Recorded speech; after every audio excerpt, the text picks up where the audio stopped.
بہت جینون ہے، لیکن دیکھتے ہیں کہ اب اس کے اوپر جو ہے وہ آگے چل کے کیا ہوتا ہے۔ اور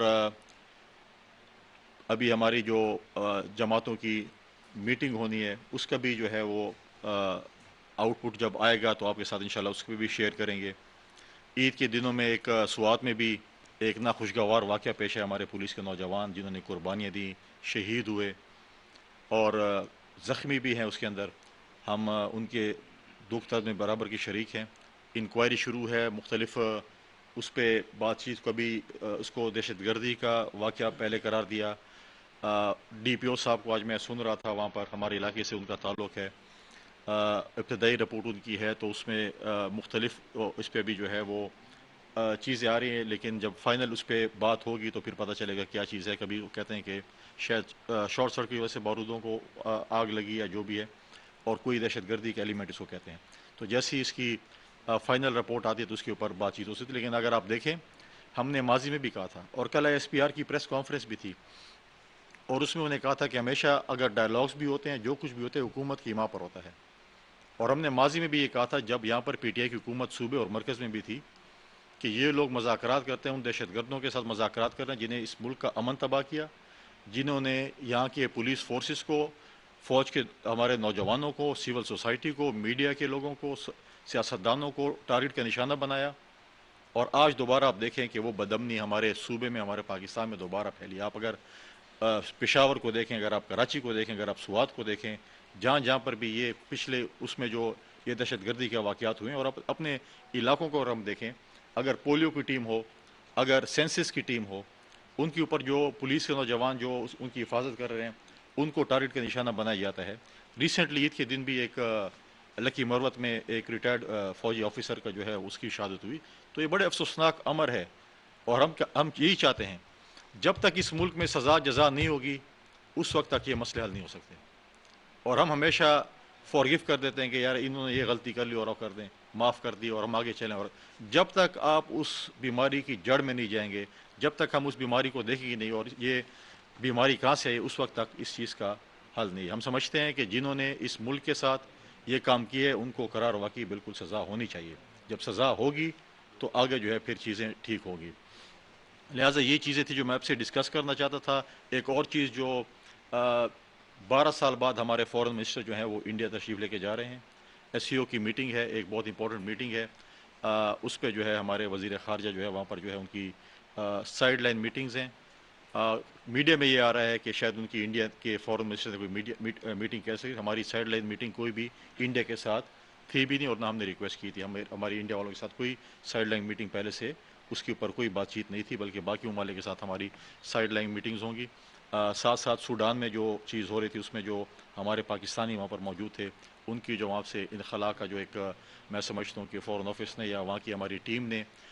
جو اچھا کردار ادا کیا، ان کو بھی اپریشیٹ کرنا چاہیے۔ اور سب سے امپورٹنٹ چیز جو ہے ہماری جو ہے وہ الیکشن۔ پاکستان پیپلز پارٹی یہ سمجھتی ہے کہ الیکشنز جو ہیں وہ پاکستان میں ایک ہی دن ہونے چاہیے۔ ہم یہ نہیں کہتے کہ الیکشنز جو ہیں بیٹھ کر مسئلے کا حل ہے، جیسے میں نے پہلے کہا ہے الیکشنز ایک ہی دن ہو،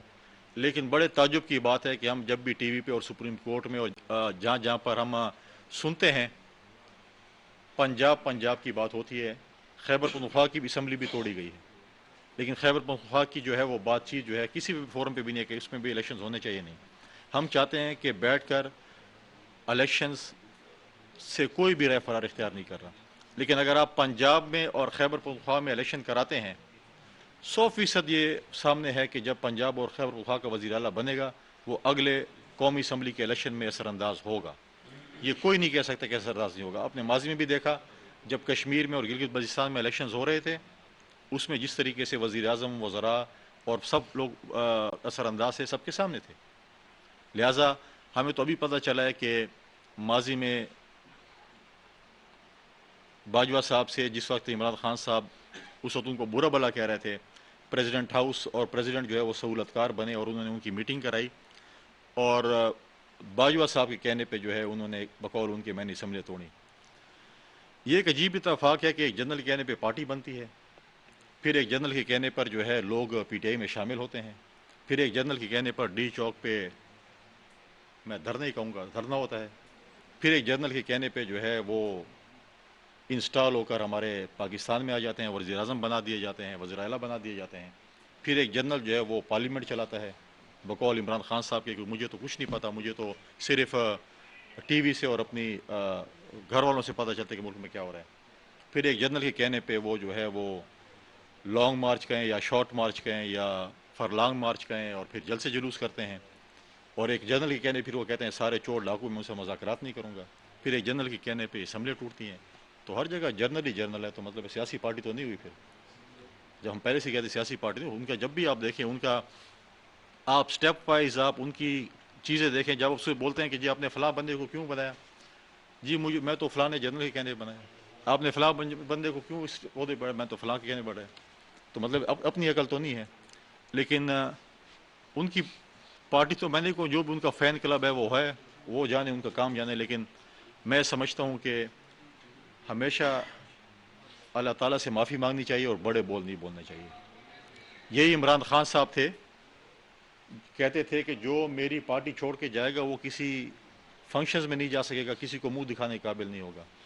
اور آج آپ دیکھیں کہ وہ کالی ٹوکری جو ہے وہ سر پہ رکھ کے کسی کو منہ دکھانے کے قابل نہیں ہوتا اور ہر جگہ پھر رہا ہوتا ہے۔ لوگ کہتے ہیں کہ ہم اس کا چہرہ دیکھنا نصیب ہو، لیکن وہ چہرہ کسی کو نہیں دکھا سکتا۔ کالی بالٹی ہے یا ڈبہ ہے جو بھی